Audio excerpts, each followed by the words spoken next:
Today we're going to talk about manifesting. We are all built to manifest. It's not like we're not manifesting. It's not like, oh, now I'm going to manifest. No. We are continuously manifesting. Continuously.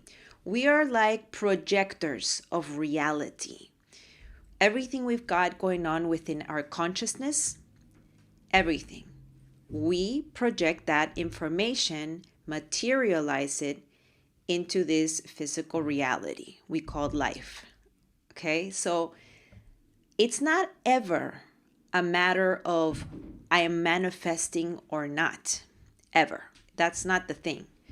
The thing to realize or remember is, are we consciously projecting the reality we want to experience, or are we projecting an unconscious reality of a storyline that has been embedded of data streams that we've got in our consciousness that is very fear-based, that we just don't want to experience, but we experience it. Why? Because that's what's the content that's within ourselves. That's the content that's within ourselves. So we're like a camera. The camera and the actual film, the film that is going to show you the movie, right? There's a projector, it's projecting this movie, and it's only going to show what's recorded in the tape. Tape as in like back in the day when I was a child and there's a tape. I don't know what there is a digital technology now, but anyways, you know what I'm talking about, okay? The tape. Let's just call it tape from now on, from right now. Okay, and if you are way younger than that, Google it, older technology. It's still the same sort of metaphor. This is a metaphor. This is a metaphor, y'all.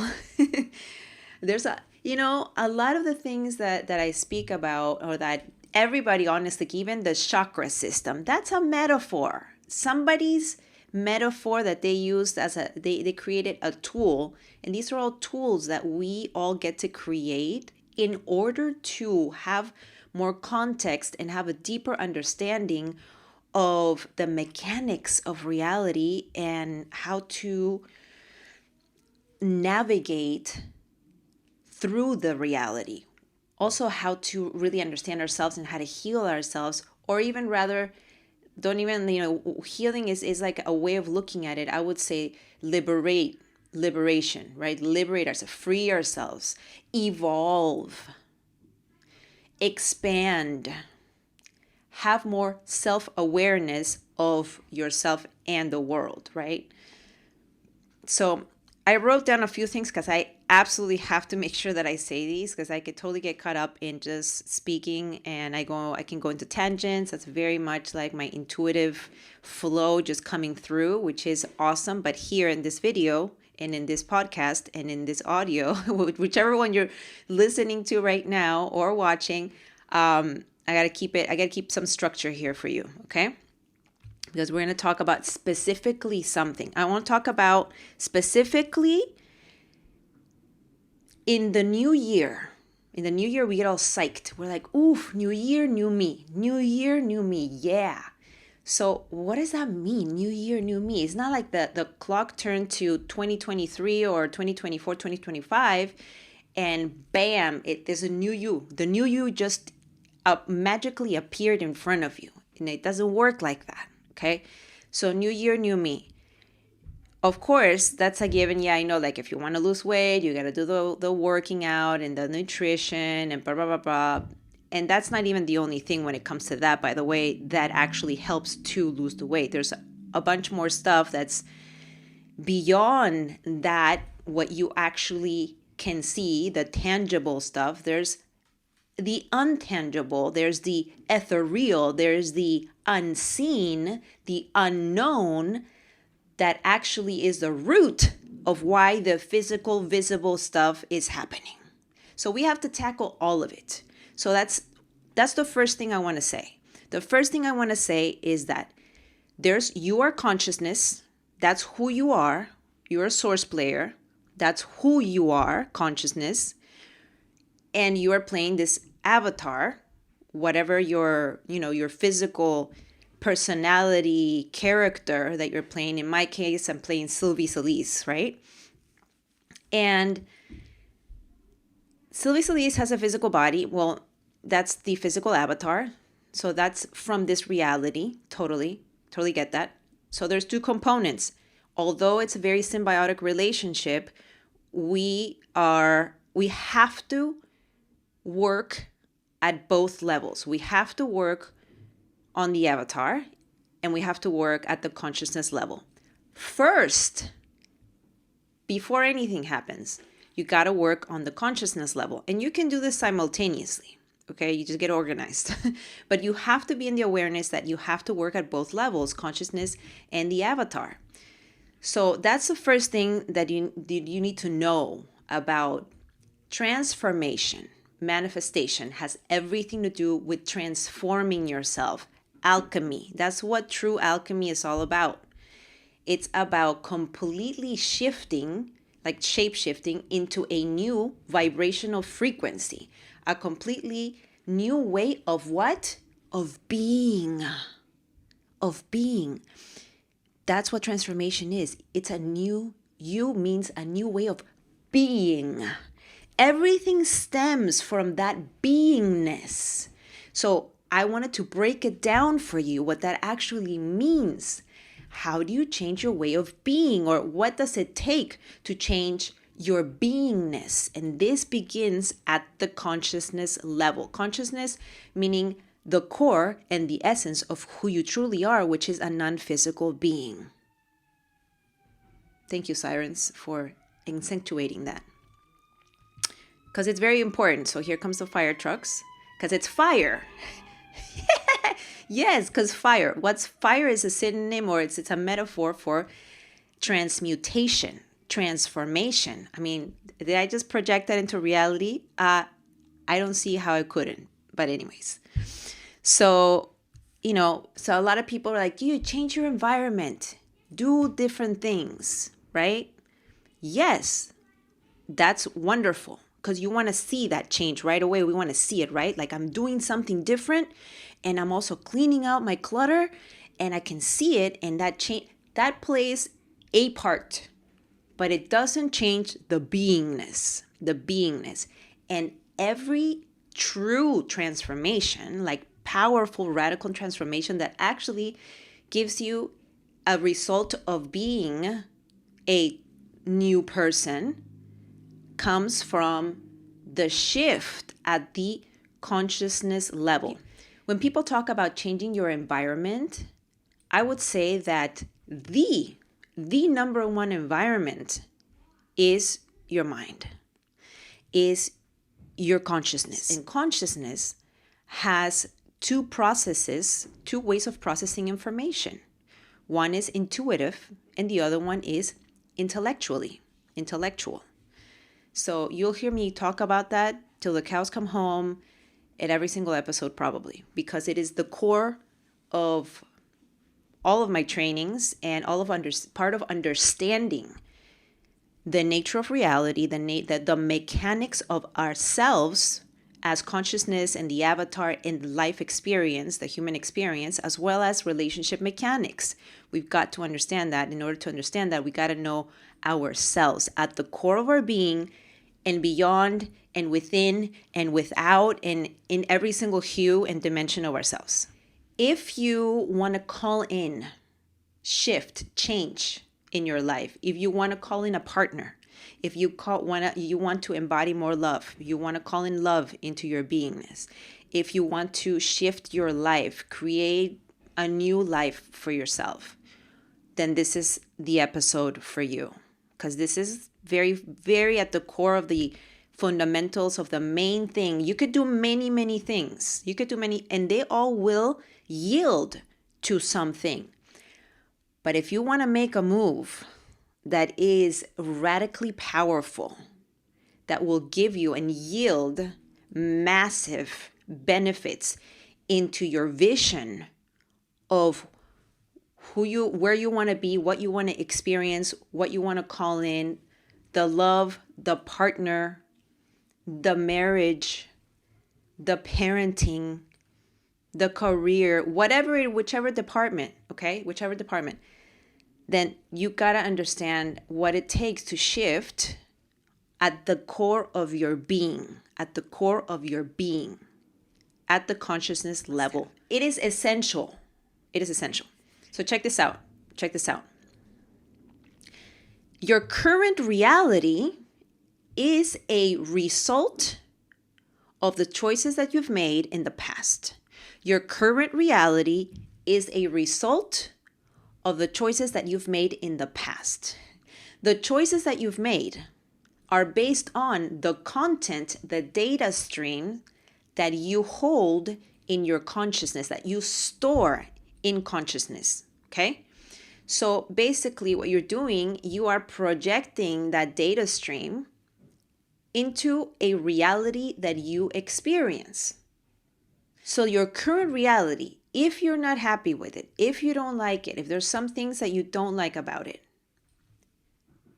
and you want to change it, you want to shift it, the first thing you need to do is realize that the person that you are right now cannot project any other reality but the reality that you're currently living in. Why? Because you're a projector and you're projecting this reality. What do we do about it? Well, what we got to do is we got to change the film. We have to rewrite the script and we have to change the film. It's a different movie that you want. We have to rewrite it. We have to change the movie so that you can live the movie that you're wanting to, that you envision, that you're wanting to live. You're the supporting actress role in your movie that we call your life. You want to become the leading lady. Well, guess what? We got to rewrite that script for you, okay? And you have to embody that role. You have to embody that role, but it's not just about pretending. That whole fake it till you make it. I don't subscribe to that jazz. That's that's BS, y'all, okay? Yes, repetition creates habits, yes, but we could all fake it till we make it. That's not authenticity. You have to accept where you are and who you are in order to change it, period. You have to be it, okay? You have to be it. It's not about pretending to be. That's a very intellectual thing to do, it's a very intellectual way to go about transformation, but it's not really transformation. It's just pretending, it's acting, it's a self-image. It's like a still photo. I can come out in a still photo and look like this part, right? Look super, like this is gonna be a sexy shoot and I'm gonna black and white and I'm gonna put out this image about myself. But that's not necessarily the entire truth of your being. That might not even be any at all, maybe like a 10th of a pretending because you want to be that. Well, this actually has to show up at the core of your being. It's your essence. You ooze it out. You don't just do it for a photo shoot. You don't just do it for an Instagram photo. This has to be the core of who you are, whether people see you or they don't. This is like what you feel. This is just a natural thing that comes from you. That's essence. That's core of your beingness. Whether you're wearing a cockatoo or not, your core being essence will show up. You can't help it. It's who you are. However, because we have been so conditioned to live out of our intellect in a self-image kind of a facade costume, then we start to believe that we are this. And it gets tiring after years and years of pretending to be somebody that you're not, or trying to connect to a partner while at the core of your being, that's not really who you are. It's exhausting. People get burnt out and stressed just by pretending to be someone they're not. So liberating it is to just be, to just accept yourself the way that you are, in all your oddities, in all your weirdness, in all of your eccentricities, in all your simplicities, in all of like, people are like freaked out of being boring. What does that mean? Like, who cares who thinks you're boring? If you You think you're boring, that's a different deal. If you think that you're boring and your connotation, your linkage to the idea of boring is a negative interpretation, that's when it becomes a problem. Whether people think of whatever they think of you, honestly, like that's their personal projection of their own interpretation of reality. Like that's their problem, right? It's about looking in the mirror and liking what you feel, how you feel and what you see. What you see not meaning your physicality, meaning like liking yourself in every way with all of your shadows and all of the things that might not fit in.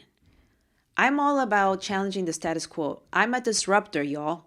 Like I had to embrace that is part of my essence. You can't fight who you are. You have to befriend it. You have to express it. Otherwise, you're going to be very unhappy.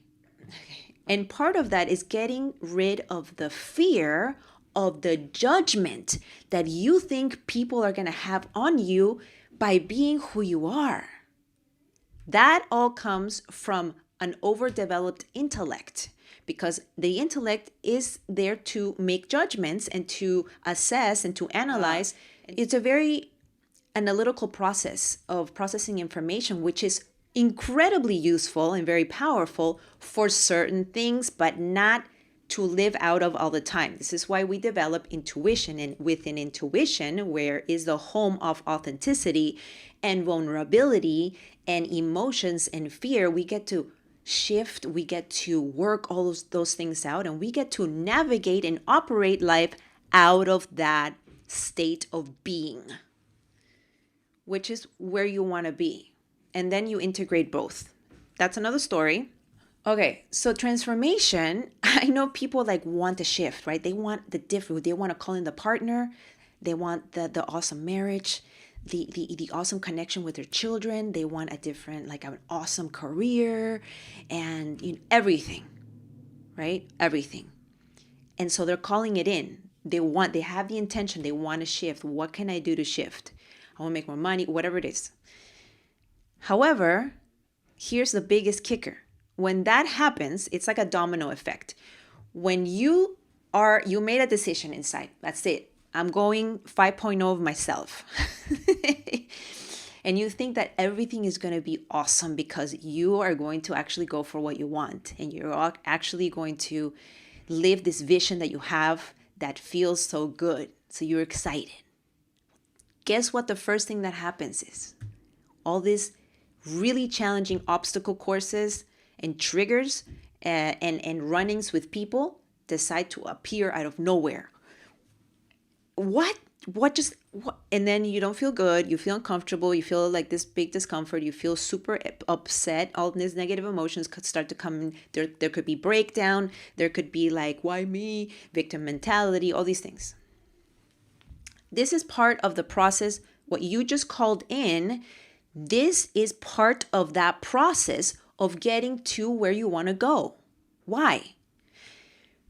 Because the person that you are right this second, the data stream that is projecting that reality, the reality that you're not 100% in alignment with or not happy with, or that you don't really want, that you want to tweak, that person cannot project any other reality but that. So in order for you to project something else, guess what? You got to get rid of some garbage, to get rid of some data stream you've got going on, whether you want to call it limiting beliefs, trauma, negative interpretation of reality, outdated programmings, distorted information. Well, that's really what it is. It's distorted information that is projecting what you don't want. So, but if in order to not project that anymore, you got to get rid of this information. You've got to get rid of all of this. I always think of junk DNA. You got to get rid of this junk data streams, junk data, junk information you carry in your consciousness, not in your body. You don't carry anything in your body. You carry it in your consciousness.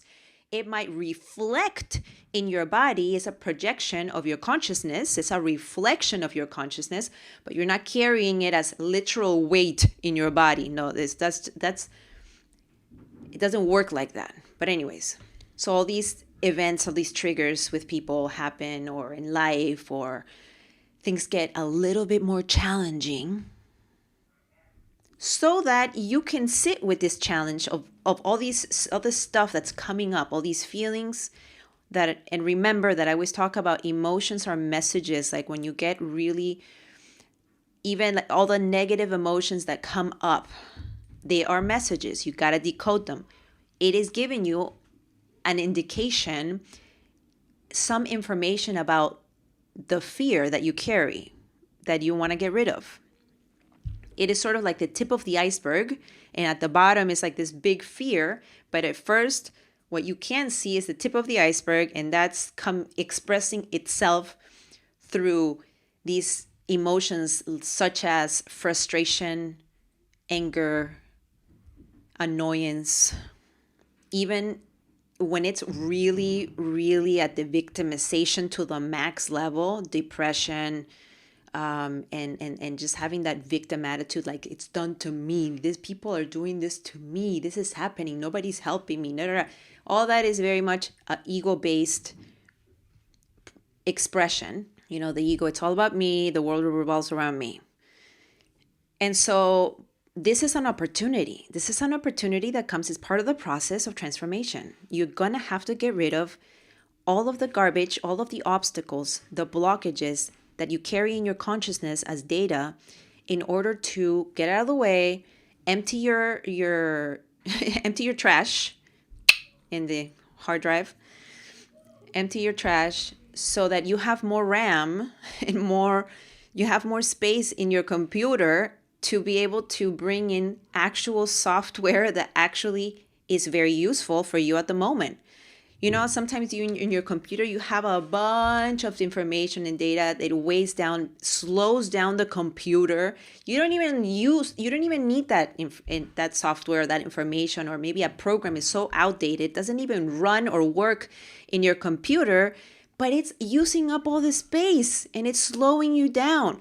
Same thing, pretty much. It's a metaphor, again, another metaphor we're using for what happens within consciousness, okay? What happens within consciousness. And so we take responsibility. We are in charge of sitting with it, feeling it. You get to feel all the feels. You get to really look at it. And then you get to say, I don't want to be like this anymore. I don't want this anymore. Where is this coming from? What is the underlying root of this, the fear that is behind all this? I no longer want to entertain or even host this data within my consciousness. I am ready to let go of it. And you challenge it. And you also use your intention to get rid of it. So once that information is no longer there, guess what happens? Like magic.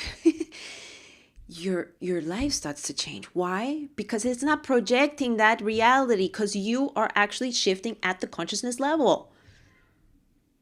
I call it visual math. To me, I see it, right? And I see it, and I see the sequence, and I see the structure, and I call it visual math. It's kind of like a math equation for me.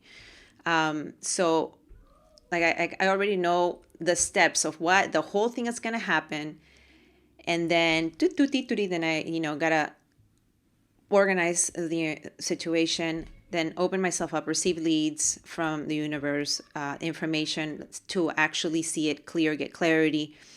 One of the best things ever is definitely to have a mentor or life coach that understands this level of mechanics, of inner mechanics, of life mechanics, and just consciousness and multidimensional beingness and relationship mechanics and all of that is very helpful. It's about expanding your mind so you have a bigger picture reality in order to go through the turmoil that's going to happen, the cocoon, right? The middle part where you go from a caterpillar to a butterfly. There is going to be the transformation is going to be uncomfortable. There's going to be some suffering, some pain, some like, the comes to the surface. I think I talked about it. Yes, I have in other episodes about the Drano. You pour it down the toilet. So the stuck stuff, you know what I mean, can get through and you can clear the path. You got to clear the path, y'all. So same thing goes with the information in our consciousness. And this is one of the things I love about alchemy. It's kind of like as above, so below. Macro, micro. You could apply this to anything. The universe and space to a cell. I find it fascinating. Anyways, so basically calling in something basically means welcoming in the triggers, welcoming in a little bit of chaos, a little bit of challenge, a little bit of obstacles in your face, seeing the fear in your face so that you can process it and release it. And you can, at the consciousness level, at your being level, be free from those limitations that are stopping you or blocking you from experiencing what you're wanting to experience. And it really becomes an embodiment. Because you're no longer suffering at the information that you're no longer going to subscribe or buy into. Because you have a bigger picture reality to have more understanding of reality. Of a bigger picture, seeing it from the ego eye view rather than from right here like an ant and you're like, this is all I can see. But that's not all that is there. This usually happens all the time. What you see with your physical eyes is not all the information that is actually present. And as an intuitive, dominant being myself, that I can see beyond the physicality, I'm telling you, it's 99.9% that there's so much more information in your present moment, in the presence of where you are, than you even realize. It's amazing. Okay, so I'm going to quickly, just to close it, I'm going to tell you about five things. Fire. My son, Fire. Every time I record something, he plays with his dad and he says fire, and I don't know, they're doing Battleship or something like that. But I love that it's always synchronistic to what I'm talking about, which is transformation, transmutation. Is always, the metaphor is always fire. And there's a picture in front of me of him doing Taekwondo, doing the most amazing move ever, and there's fire right behind him. So it just kind of, everything's so intertwined in a perfect dance symphony. I love that about life. It's like when you open your eyes and you open yourself up to every little thing in your present moment, you find there's so much magic. There's so much unification. There's so much synchronistic waves of linkage. I don't know. So many synchronic events happening all at once. It's just so multidimensional. It's so multidimensional. And when you can see that multidimensionality, you're actually living magic. You are living it. To you, magic becomes just a way of living, not just some word that sounds like some sort of fantasy, because there is a mechanics to magic. I've said this before. There's a mechanics to magic. When you understand it, you're like, oh, magic's my jam, you know? So these are 5 things I want to share with you that I thought are very, very critically important, fundamental, in order to shift, transform, transmute at the being level, And there's probably more, but I just wanted to share these 5, right? One of them is your perspective, shifting your perspective. What I mean is shifting your view of reality. Shifting your view of reality is so powerful because it's a little bit like photography or film, like when you're making a film, shooting a movie or a commercial, something, using a camera, and there are different lenses. And different lenses will give you a different picture. In other words, what it's doing, It's grabbing a certain amount of type of information, drawing certain lights or whatever, information. It's all information. It's drawing in the information and it gives you a picture of that. So even though right now we could be looking at each other in the present moment, but depending what lens I'm using, my view from that lens and the picture quality I'm going to get from that is going to be specific to that lens. Depending also, if you're into photography, the f-stop, and you could work the light through different ways of settings and things like that. I'm not a photographer, but in my family there's a lot of people who love photography and are photographers. So I kind of hear the lingo. However, I do understand at a deeper level, I can put it together how similar it is to the way that we see the world. It's like having different lenses of reality. And so if you have a fish eye lens, you're going to see it like, there's just going to see it that way. And even if I tell you, no, I have a zoom lens that you could see this doesn't look like that. It looks like this. If you only have a fisheye lens, you're going to be like, I don't see it. I can't see it. I don't see it. So what I like to cultivate in all my trainings and my programs is having a variety of lenses available to you so that you can see a bigger picture reality of what's in front of you and beyond. Okay?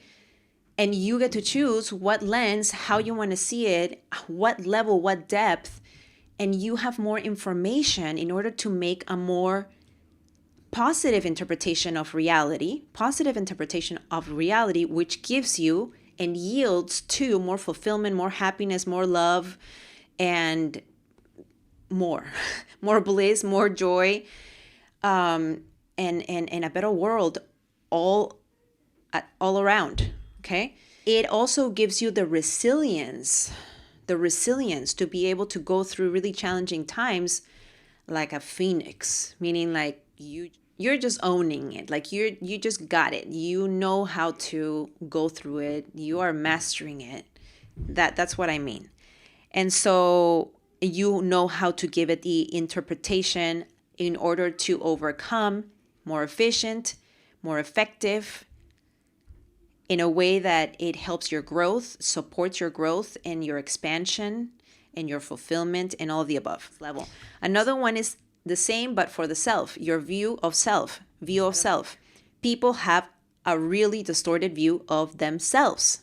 Very distorted. It's not accurate, but they see themselves that way because their lens of reality, they use it to see themselves as well. And if they're coming from a very intellectual space, it's going to be very judgmental. And if the lens is already distorted, well, you got lots to judge away, So it's very important to understand who we truly are, to see yourself as you truly are. And then if you don't like something about yourself, then you get to change it. Yay! To me, it's a win-win. It's a win-win. At the very least, you've got to accept it. You got to get to a point of accepting all of you, wherever you are at, without judgment. This is where intuitive space is awesome. To work out of intuitive space on the self is where you need to work. Is where you need to work in order to get to the other side of fear. That's where it's at. That's your office right there. That's my office, y'all. Dream state, like, at night when we go to sleep and we dream. Dreamland, dream state, and intuitive space, those are my two offices, period. Okay. The third one is becoming more or moving into a more authentic version of yourself. Now, that has a lot to do with getting rid of fear. And all of that jazz is done in intuitive space. Period. The more authentic that you are, the more that you're getting rid of your fear, both.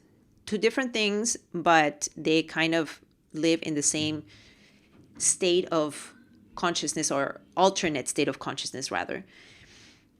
The more that you become more authentic, the more peace that you'll find within yourself, the more that you're able to face the chaos in a way that it welcomes it, that you're more accepting of all of your not so greatness that we all have. Because we're all here to work on stuff, people. Nobody's perfect here. Nobody. Okay? Not even like the lady that comes out like looking flawless and perfect and her life is perfect on Instagram. I mean, we don't know that. Nobody knows that. She knows that in her own, even if nobody knows that. No one really knows but you, or if you're actually there and you talk to the person and on a daily, and also everybody has a different version of success. Everybody has a different version of what feels good, and everybody gets to live the way they want to live in a very unique way that fulfills their vision of a great storyline. That's it. Important. So when you're becoming authentic, you're really getting into the essence of who you are, And that's what you want to project. And that's where you can really create massive transformation, because that's where you could really see what you don't like about yourself so that you can work at it, so that you can change it and shift it and accept it. That's like basic before you begin to shift it. So then the next one is you move different. Different. And moving, I'm talking about movement in every way, meaning like even the thoughts and the choices that you make, the associations that you build, the interpretations that you have, you gotta have a better interpretation of reality, because it's gonna be, what you feel is gonna be based on that interpretation. And when we move information, we're moving information. I say here, this is not a localized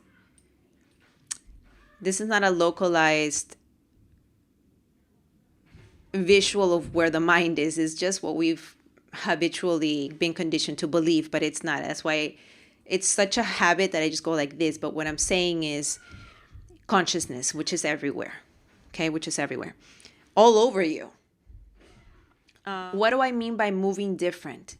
And in movement alchemy, I use movement a lot of times as a tool.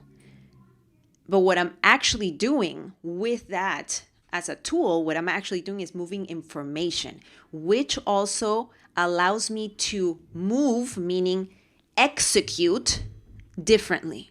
Because when you execute differently, guess what? You're going to get different results. And so that's already at the being level, you're being different. You're being not the usual, which is why my movement alchemy training is so powerful for transmutation and for transformation. So I just realized that it's actually 6, it's not 5. Just saw it right now. See, I would have done 5, and then if I didn't write it down, okay. This is where the intellect is awesome. Okay, the intellect is awesome because it's with the intellect that you write it down and you structure it that way. You plan with the intellect. So you need that. You need that for this reality. However, you don't need to live out of the intellect. That's what I'm always saying. Like, this is a powerful tool, processing information at this level for this, right? You need both. However, because we are in such an overly developed intellect society, and we're in a society of an underdeveloped intuition, then we have to go the other way, put that one on hold, and we have to develop more of the intuition to then integrate and learn what percentages, where, when to use what for what. Okay, so the last two. Okay, this one is about operating more out of intuition. Why operate more out of intuition will be, it's important for transformation, because transformation happens in intuitive space. It happens at the being level, not at the pretend, like you don't reason and this is who I am going to be now. Now I am. Like, it's not an intellectual process. Becoming and being is an intuitive process. It's a process of presence in the now. It's the experience. It is the core of your feelings, right? Which is all intuitive space. It's all intuitive space. You never think about who you're being. You are just being. That's intuition. That's intuitive space. And so this is why it's important, operating more out of intuitive space, developing your intuition is crucial and basic when it comes to powerful radical transformation, period. And then the last one is self-awareness. Self-awareness is a practice. It is a daily practice. Wherever you're at, to become more self-aware of what you're feeling, what you're thinking. Observation, right? Like observing yourself. I just reacted like that. Why did I react like that? Where does that come from? Becoming more self-aware of your reactions, your responses, your feelings, the emotions that you constantly generate, maybe the most. For example, becoming more self-aware of what are the triggers. Self-awareness, right? Self-awareness gives you more information about where you are located, in what state of consciousness, what level of consciousness you're in, so that then as you use the intellect to assess yourself with like, well, this is not working for me. I'm right here. I want to be right here. Okay. And then you can constantly sort of check in and just become more aware, because with self-awareness, you also get to make better choices. The more self-aware you are of yourself, for example, when I realized that, because I'm observing myself and becoming more aware of my beingness and everything about myself, and in order to be able to make different choices, right? So when I realized that I was taking on too much, like always the same thing, it was the same pattern, taking on too much in every way possible, taking on too much, to then get completely overwhelmed and then really stop my momentum because I was just overwhelmed and burnt out. Taking on too much. Okay, so then I realized, so I'm generally like to make things a little more complicated. That's interesting about me. Okay. So then I became more aware that the next time something came to me where I had to make a choice, am I making this choice for first of all, you gotta ask yourself, am I making this choice from fear or from love? Is this a fear-based choice or is this a love-based choice? Very different. That we'll talk about that in another episode. Then I had to ask myself, okay, what do I want to take? The more complicated road where I'm going to take on too much, or is there an option? And there's always an option, okay? Where is the option of maybe the middle way? Not like the easiest thing ever, and that's not really going to be in alignment with some things I demand, but maybe the middle bear where I could have both. Give you a quick example, just so you can see some sort of tangible situation, right? Well, I value health a lot, and I don't know if you know this, but I have a doctorate in natural health and bachelor's in holistic nutrition. And so I really, for me, I always look at ingredients. I want to put the best thing in my body, although sometimes I don't make those choices. But I'm aware of the choices that I'm making, and I take responsibility for that. So anyways, my son wanted to do one of those houses for Christmas, the cookie houses, the gingerbread house or whatever, and they sell them at the store. I'm like, when did they actually bake this? Like, and I see all the ingredients and the sugar and all this stuff, and I'm like, this is... So the first thing typically that I would do, let's build it ourselves. Like, I'll make everything. Because then I'll use the best ingredients and blah, blah, blah, all this stuff. I'll do it myself. I'll get all the best ingredients. I'll build every single wall. And then and then I stop myself. I'm like, whoa. And like talking to myself, right? I'm like, whoa, Sylvie, Okay, you're just complicating yourself so much. Like you are taking on too much, especially right now in the Christmas season. Lots is going on. What are you doing? And then I'm like, oh yeah, here it is, the taking on too much. I don't want to be the taking on too much person. No. I don't want to be that person anymore. I'm not going to make that choice. I want to make a better choice. So because I want to make a more conscious choice, because I'm so self-aware, I became more self-aware. And I'm like, okay, well, how do you go from buying the kit? I don't want to do that. That the kit that's like, I don't, with all the sugar and all the stuff, to I want to make it myself with taking on way too much.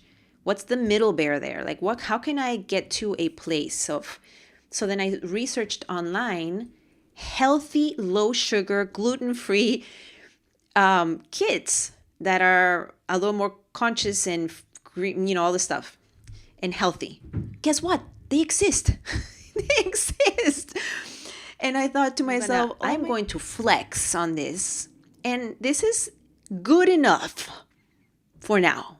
And I feel good about it. Getting that gingerbread house and call it a day. Didn't have to, because the other one was going to bring a lot more chaos, for sure.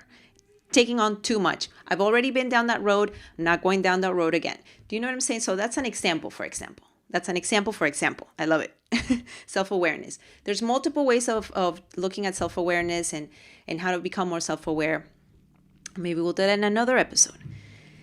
But anyways, as of right now, that's it. So I actually invite you to listen to this podcast episode again and again and again if you get a chance. Take some notes down. Become more self-aware of what it takes to actually shift and create a new reality, shape a new reality, call a new partner in, more love in your life, all of those things. And if you want to go deeper into this, you can always contact me.